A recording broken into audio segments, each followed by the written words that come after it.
रोटी कपडा मकान news channel आणि संघटनामध्ये तुमचं हार्दिक स्वागत आहे. माझ्या देशबांधवांनो, आज आपल्या देशातल्या एका ज्वलंत प्रश्नावरती मी तुमच्याशी संवाद साधणार आहे.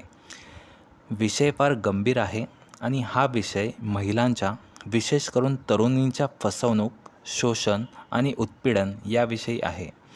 आणि यामध्ये कोणत्याही धर्माचा विषय नसून वैयक्तिक घडलेल्या सत्य घटनांवरती मांडलेला आणि जनजागृती करण्यासाठी हा माझा देशबांधवांसाठी केलेला हा माझा संवाद आहे.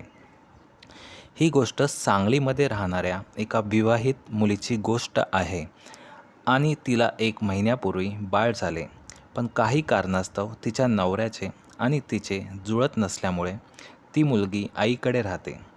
या मुलीचे वय साधारण 19 ते 20 वर्ष आहे. माझ्या देशबांधवांनो, हा जो विषय मी तुमच्यासमोर मांडत आहे, हा मुद्दा आजच्या सोशल मीडिया माध्यमांद्वारे करण्यात येणारी फसवणूक यावरती आधारित आहे.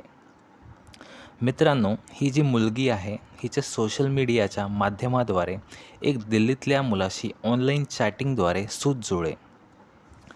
ही मुलगी महाराष्ट्रातील सांगलीमध्ये राहणारी आहे आणि सदर इसम दिल्लीमध्ये राहतो असे त्या मुलीला सांगणे आहे. सोशल माध्यमाद्वारे ऑनलाईन चॅटिंग करताना यांची एकमेकांसोबत ओळख झाली आणि या तरुणाने 7 ते 8 दिवसांमध्ये या मुलीचा विश्वास संपादन केला आणि 7 ते 8 दिवसांमध्ये दोघांमध्येही प्रेमाचे सूत जुळले. असे झाल्यानंतर या तरुणाने त्या मुलीला सांगितले की माझे काही लोकांनी अपहरण केले आहे आणि ते मला सोडण्यासाठी काही पैसे मागत आहे आणि पैसे दिले नाही तर मला ते जीवे मारतील, अशा पद्धतीची भीती त्या मुलीला दाखवली. यामुळे या मुलीने क्षणाचा विचार न करता आपल्या घरातील रोख रक्कम व घरातील दागिने घेऊन निघाली आणि प्रेमामध्ये आंधळी झालेल्या या मुलीला आपल्या तान्ह्या बाळाचाही विसर पडला, जे की फक्त 1 महिन्याचं बाळ आहे. आपल्या बाळाला सोडून ती मिळेल त्या वाहनाने त्याला वाचवायला निघाली. पण त्याला वाचवण्यासाठी आपण काय करावे हे तिला समजत नव्हते आणि ती त्या कारणास्तव घाबरली. शेवटी तिने आपल्या जवळच्या पोलीस स्टेशनमध्ये जाण्याचा हा सुदैवी निर्णय घेतला. पोलिसांनी सर्व सविस्तर माहिती घेऊन तेव्हा घटनेचा उलगडा झाला. यामध्ये असे निष्पन्न झाले की तो मुलगा स्वतः मित्रांद्वारे किडनॅप झाल्याचा खोटा बनाव त्याने रचला व तिची फसवणूक करून तिचा फायदा घेण्याचा त्याचा डाव होता हे पोलिसांना समजले आणि अशा प्रकारे त्या तरुणीची मोठी फसवणूक टळली.